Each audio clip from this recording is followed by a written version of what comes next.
Je suis toujours enthousiasmée, attentionnée, émue par le formidable travail qui est mené par ces dames de Songs for Nothing, parce que c'est une belle équipe féminine et vraiment vous faites des choses formidables. Donc vraiment, au fil des années, bravo à toutes. C'est une immense fierté pour moi que de vous accompagner depuis déjà quelques années. Grand merci aussi à l'ensemble de l'équipe de l'auditorium, que je ne vois pas parce que on sait que les intervenants savent que la lumière ici est trop forte pour qu'on voit quelque chose, et merci notamment à la régie. Alors, je ne voulais pas faire de discours, parce que je crois qu'après un sujet comme celui-là, ça ne vaut pas le coup. J'ai entendu quelque chose qui m'a beaucoup plu, les fleurs avant le pain.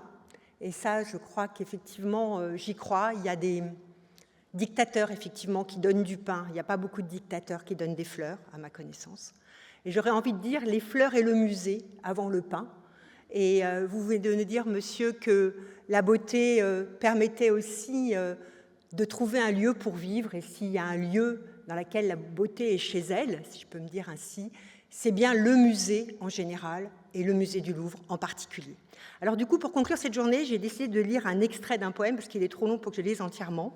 Un poème qui a été écrit par Abdelatif Lahabi, qui est un grand auteur marocain vivant en France, exilé en France depuis déjà plusieurs années, qui est paru dans un très joli petit livre. Il est petit mais précieux, mais petit en taille. 100 poètes d'aujourd'hui, Poésie du Louvre. Et c'est un recueil qui a été édité par les éditions Segers et le Louvre sous la direction de Donatien Gros et de Nicolas Marbeau, que je salue en toute amitié.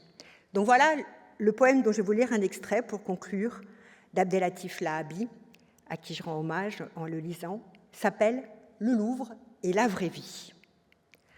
La vraie vie dont parlait un jeune poète, sans autre forme d'explication, est là, sous nos yeux.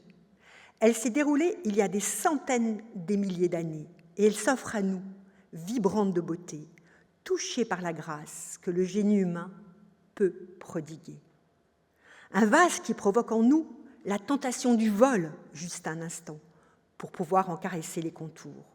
Une mosaïque où l'imagination se perd comme dans le jardin rêvé dans toutes les cultures. Une miniature dont l'auteur anonyme nous fait grâce des « ah » et des « oh » que l'on doit pousser en présence des chefs-d'œuvre attitrés.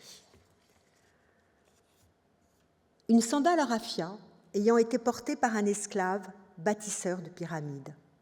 Un manuscrit des œuvres poétiques de Sahadi, beau de l'intérieur comme de l'extérieur.